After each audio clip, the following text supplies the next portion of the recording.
Hey everyone, welcome to POPXP. And before the show starts, make sure to click that subscribe button and click the bell to get notifications when we go live and we upload awesome new content. And don't forget, if you can, make sure to share our stream on all your social media outlets. We appreciate it, and thanks for helping us grow the POPXP channel.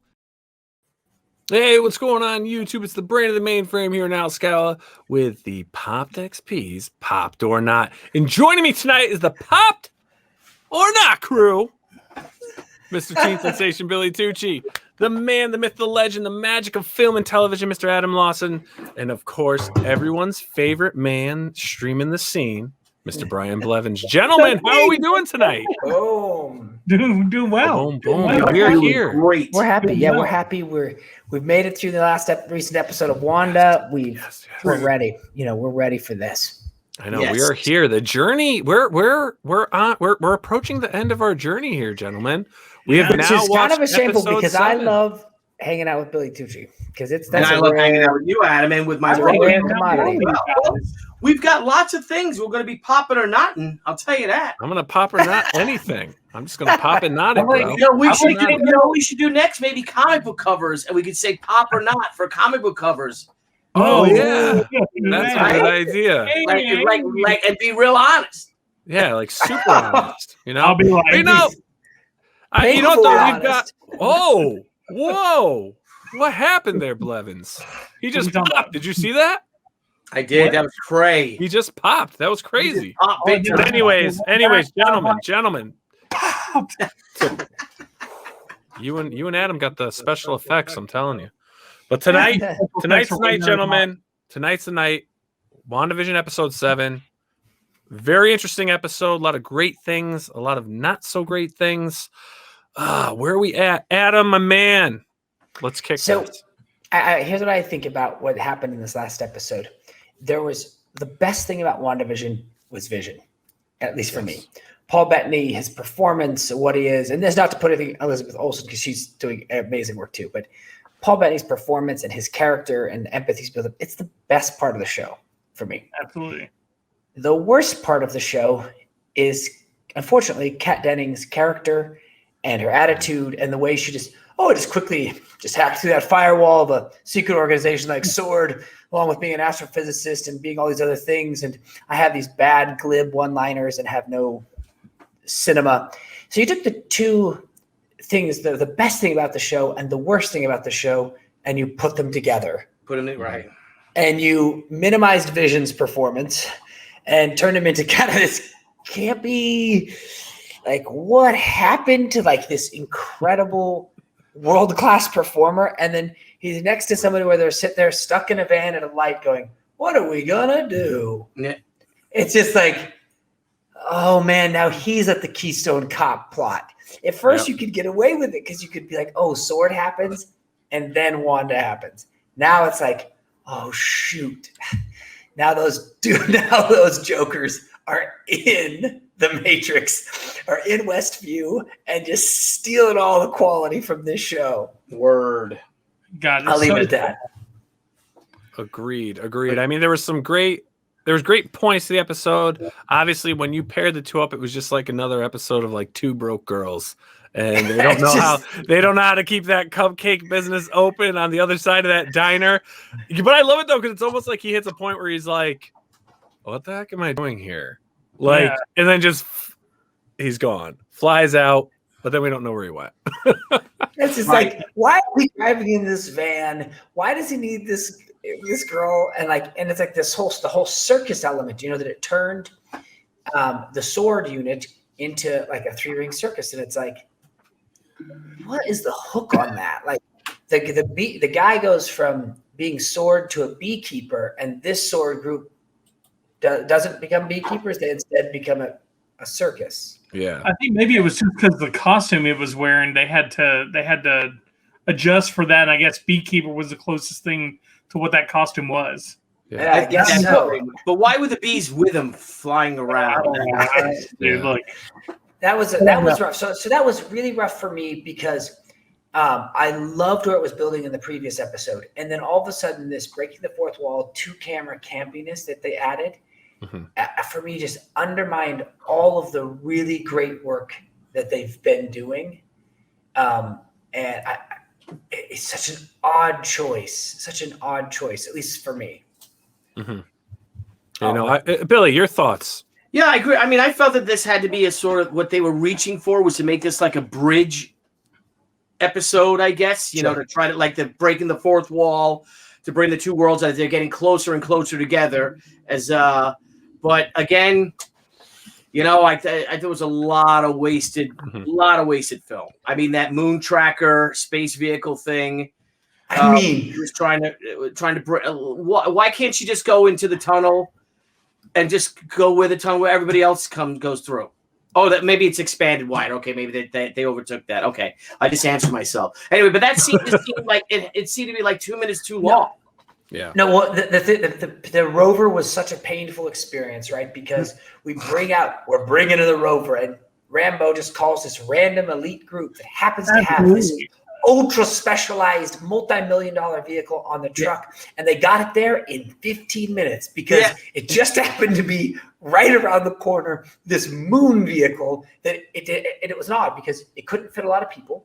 It had no weapons on it. It had when would you ever use that?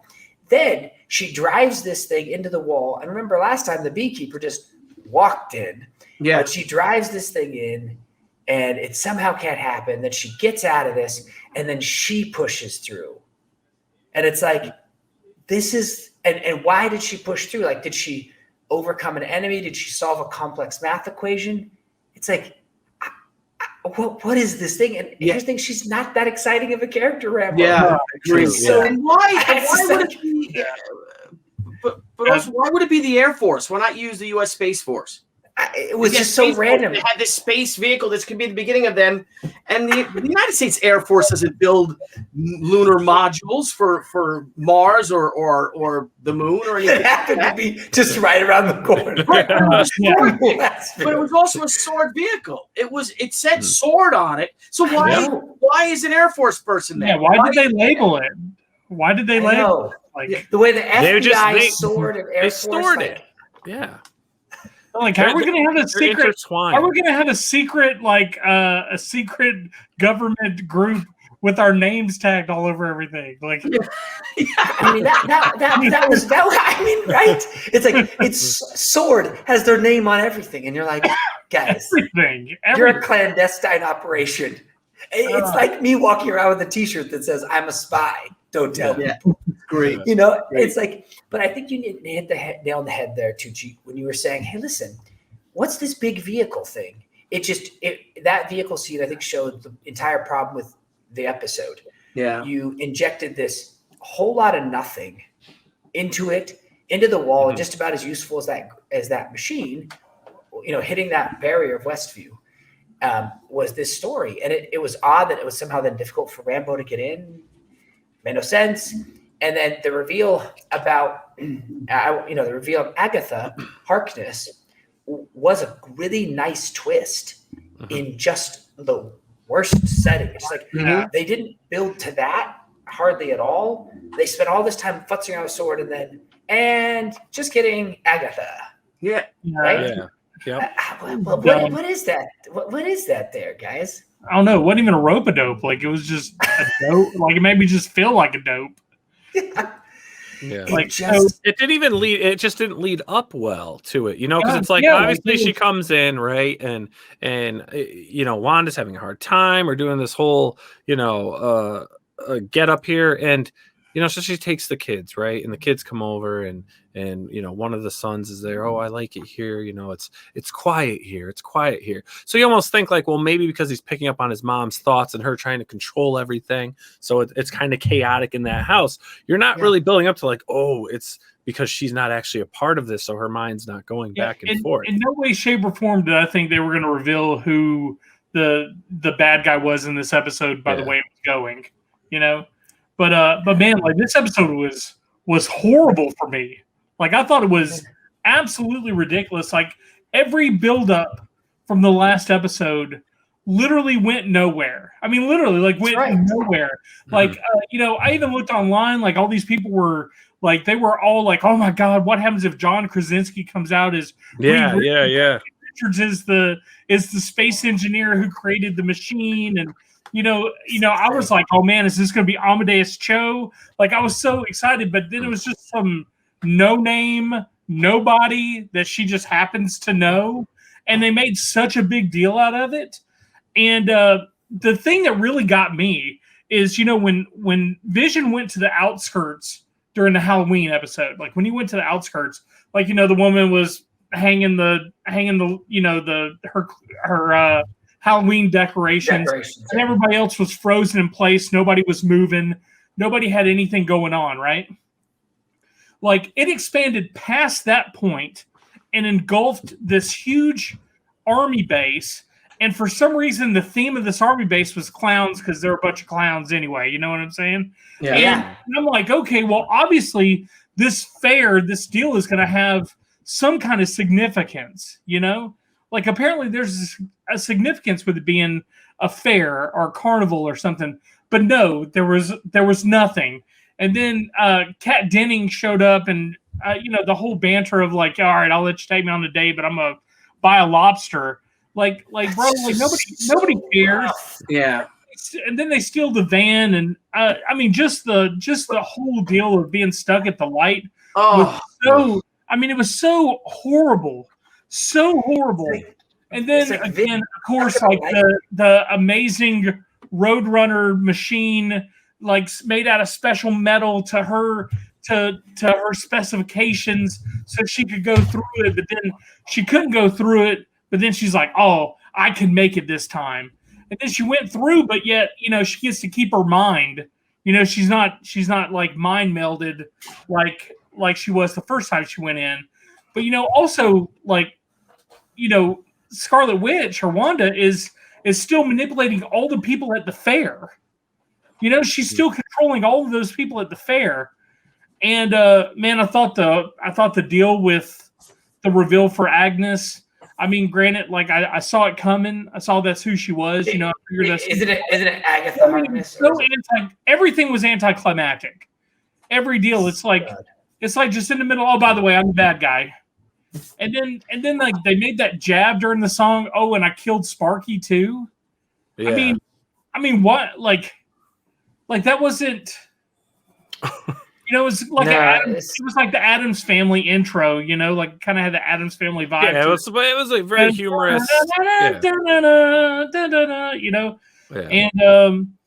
but yeah, and the thing with Agatha Harkness, her son is something's Bill Scratch or something like that, and the rabbit's name is Senior Scratchy. So I'm wondering if that has something to do with Quicksilver. I don't know. But she's involved with how. I mean, it does make sense because Agatha Harkness, the comics, was involved with Scarlet Witch having kids, right? She was, something to that effect. It's an interesting villain, but it was just like to sell it off now that like, oh, Agatha was really behind this all along. It just doesn't make any sense. I like the idea that Agatha like hid out in this. That's cool, and she's there to undermine it and like. Undo Scarlet Witch, but it's like now she's the villain, and like the whole camp factor. And then like the woman power battle again. The one thing that I will say that I did like when Kat Dennings was in the van and she was talking to Vision and she was given the rundown, I did like how Vision acknowledged. He's like, oh, so this just like all of this to her just was a week ago. I don't know if you remember when he said that. Yeah, he said it. Yeah, this was all like that was 7 days ago. That was something I touched on. I was like, in the mind, this just happened. Like this battle with Thanos just happened, and who's to say that maybe someone that's dealing with this is someone who came through the rift with Thanos. I don't know, but yeah, this episode definitely did not do it for me. We were on such a high deal, but just like GameStop stock, it crashed. Yeah. And what was up with all of a sudden Rambo having an ability? I mean, they obviously cut back to that scene. Yeah, I mean, the whole it's like it's altered your DNA, and the whole photon spectrum was her deal. And again, that scene with her going through the wall is just like her origin story. It's just like it. It's just it wasn't Scarlet Witch's field that she went through, you know? Mhm. So that and if the rover is not able to get through, right? Then why was she able to get through without it? It's her DNA was altered. That's why they cut to that scene. They had to fill you in because it's like, all right, if you don't remember, she's about to do this, and how she's going to get through is because her, DNA was, altered on the molecular level or but there's no whatever. DNA on a friggin' machine. No, when they tested her in the past episode, when they retrieved her, they tested her DNA, this and that. They had her clothes hung up. They determined everything, and that's when they said, well, your DNA, you can't go back through there. Your DNA has been altered twice or something like that. Yeah, she made it set up that like, oh no, your DNA has been altered, and if it happens again, it could kill you. But instead, it makes her. It gave her abilities. Oh well, see how disengaged I was with this episode. I didn't even pick that up. It wasn't. It was definitely. It was one of those episodes where I was like, before this review, I probably should rewatch it again because it just wasn't. It didn't grip me like some of the past episodes. But again, I think like Billy had mentioned, it's that bridge. It's that bridge to go over. And I don't think we're the only ones that had this point of view because now there's articles, where they're saying, look, the episode 9, this is all going to be so worth it. There's going to be crazy reveals because they probably got those reviews. Like, you gave us some good stuff. What the heck did you just give us this week? Yeah.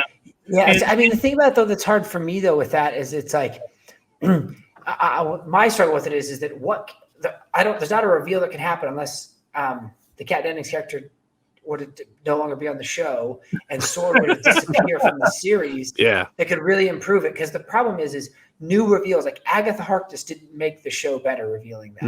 No. What's interesting is when you complexify the drama of the characters we love, not when you just say, and then John Krasinski comes out, and then this guy comes out. It's like, that's just shock therapy, but that's not a TV show that like is moving. And that's my problem is like, you're saying that the two worlds are going to come together at some point. They just came together in, unfortunately, such an underwhelming, unimpressive way. And I will say this: stopped at a red light. Oh no, what are we going to do? A red light in the middle of nowhere.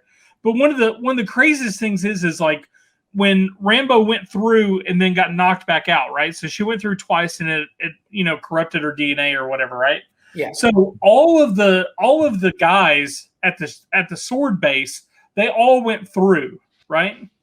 So and they all got turned into clowns, right? Yeah. So I'm wondering when this is all said and done, is it going to shrink back down to her for nothing, and then everybody's going to go through it again? And if that's the case, are all of their DNA going to get adjusted, or is it just going to go away? And they're all going to be stuck in Clownville, Oh, geez. I think it's going to just kind of dissipate away. Yeah, I think something's going to happen. It's kind of the whole show is kind of Clownville now. Yeah, because it's like, right, and then Rambo has this moment, and instead of like she goes through and then she gets to the other side and she's throwing up and her body is epileptic because her body is transforming into some superpower. No, she just charges through. She's feeling great, and then literally minutes later, she's doing a Batman land on her knee and fist, and it's like, hero landing. Oh my gosh! It's like literally like you passed through the veil and like, hey guys, it's that really campy aspect of this show. Rushed. To me, it just seems so rushed. But it's like, and you're not doing a hour and a half, 2 hour movie. You're doing a series. Like, keep us enticed the entire time. Look, Mandalorian did it. There wasn't much to Mandalorian where you're kind of like, oh, that episode was horrible. It always left you being like, oh my gosh, I want next week to come.